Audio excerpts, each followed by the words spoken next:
अस्सलामुअलैकुम। अगे चल गंद ना अज दी मेरी वीडियो आ कि अलहमदुलिल्ला गन्ने की फसल पक के बिल्कुल तैयार हो गई आ देखो माशाल्लाह कमाल दी फसल किड्डी शानदार फसल आ ते तकरीबन हर छड़ी जिहड़ी आ ओह 16-17 फुट दी छड़ी आ। हर गन्ना जिहड़ा तकरीबन उहदी लंबाई 15-16 फुट आ देखो माशाल्लाह इधर किदां दी सोहनी फसल खड़ी आ। हुण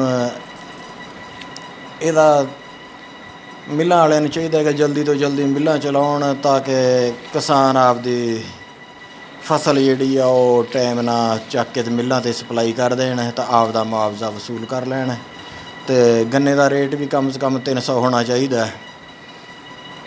ताकि किसान नूं ओहदा पूरा मुआवजा मिल जावे। जिस तरह खाद दीयां कीमतां वड्डियां DAP दी बोरी 7000 दी ते हर शै दी बिजली दे बिल जिहड़े 30-40 हज़ार आउंदा सी ते इस साल कोई बिल भी जिहड़ा ओह लक्ख तो थल्ले नहीं आया सारियां गर्मियां देख ते एह बड़ी देखण नूं लगदा कि एह सौखी पल गया इह ते कोई मेहनत एड्डी नहीं लगी होनी बस बीजिया ते आपे वड्डा हो गया।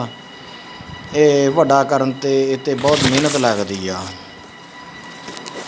ਤੇ इस तरह ਦੀਆਂ ਹੋਰ ਵੀਡੀਓ ਦੇਖਣ ਲਈ ਸਾਰੇ ਦੋਸਤ ਮੇਰੇ ਚੈਨਲ ਨੂੰ ਸਬਸਕ੍ਰਾਈਬ ਕਰ ਲਓ ਨਾਲ ਘੰਟੀ ਵਾਲੇ ਬਟਨ ਨੂੰ ਵੀ ਨੱਪ ਦਿਓ ਜਜ਼ਾਕ ਤਾकि ਸਾਰੀਆਂ ਆਉਣ ਵਾਲੀਆਂ ਵੀਡੀਓ ਤੁਹਾਡੇ ਤੱਕ ਪਹੁੰਚ ਸਕਣ। ਇਸ ਤਰ੍ਹਾਂ ਦੀਆਂ ਮੇਰੀਆਂ ਹੋਰ ਵੀਡੀਓ ਜਜ਼ਾਕ ਅੱਲਾਹ ਖੈਰ।